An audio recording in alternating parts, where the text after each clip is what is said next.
รถไถนาเอาไปใส่ไฮเคิลอันนี้ก็เสื้อลุงอันเนี้ย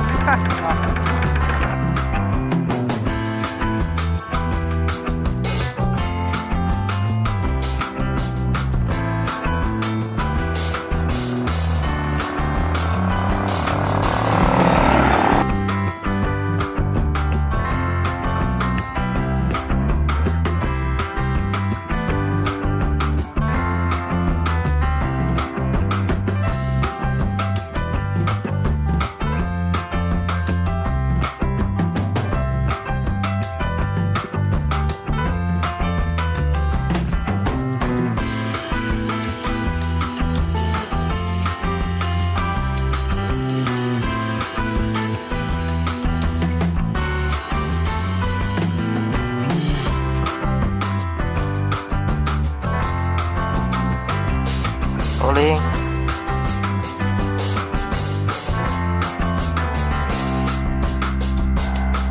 ยังอีกคันหนึ่ง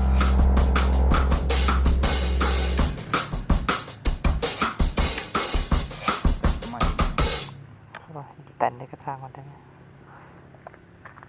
ไถนาร ถไถนารถจักรสิ แสดงโอเค พร้อม ถ้ามันคือบ่ต้องเก่งมือกล้อง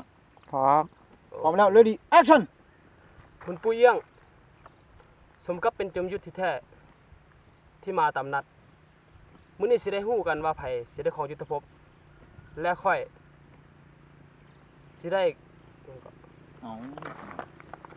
และค่อยสิได้เป็นหนึ่งในแผ่นดินนี้เนาะเป็นหนึ่งเนาะ ผ่านรถ ค่อย ผ่าน สิได้เป็นหนึ่งแผ่นดินนี้แล้วค่อยสิได้เป็นหนึ่งแผ่นดินนี้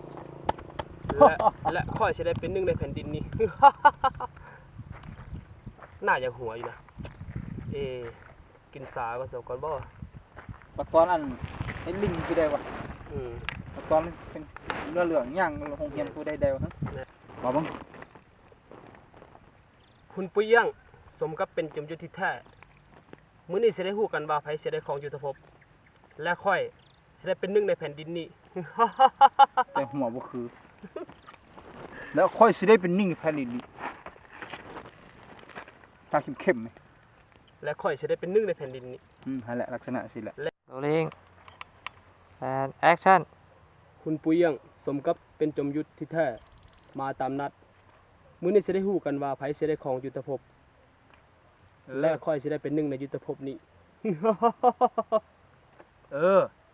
ถ้าท่านสามารถเอาชนะค่อยได้3 นาที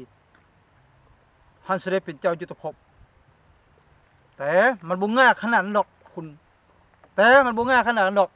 ตะโกโบเต็ก ข้อยเอาชนะเจ้าได้แน่นอน แต่ก่อนสิประลองกันค่อยสิเลี้ยงกาแฟเจ้าจอกหนึงก่อน เอาอีกนึงอีกทีเพื่อความมั่นใจเส้นบ่ได้แน่นอน คุณปุ้ยเยี่ยงวะ หุ่นปุ๋ยเอี้ยงหุ่นปุ๋ยเอี้ยง คุณ เขาหลงว่าขุนนะว่าขุนก็ได้ว่าเป็นอย่างเอาหลงว่าก็ได้หุ่นปุ๋ยเอา คุณปุ้ยมันยังบ่ขาด บ่ต้องบอกกระกระบ่ต้องบอกหุ่นปุ๋ยเอี้ยงสมกับเป็นจอมยุทธแท้ คุณปุ้ยเยี่ยงสมกับเป็นจอมยุทธที่แท้มาตามนัดคุณปุ้ยเยี่ยง มือนี้เข้มข้นมือนี้ค่อยสิได้ของเจ้ายุทธภพสิค่อยสิได้เป็นเจ้ายุทธภพก่อนบ่ต้องว่าเฮ็ดได้บ่คือ so action บ่คือคอยบอกจับมือนี้ก่อนจับไว้เลย จับเสียงไว้เลย จับ เสียงไว้ทางข้าง จับแล้วยัดเข้าไปคืนนะจับแล้วยัดเข้าไปโมเมนต์อุ้ย rolling and action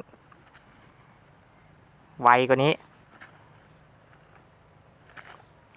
ยกขึ้นสูงๆด้วยแขนเนี่ย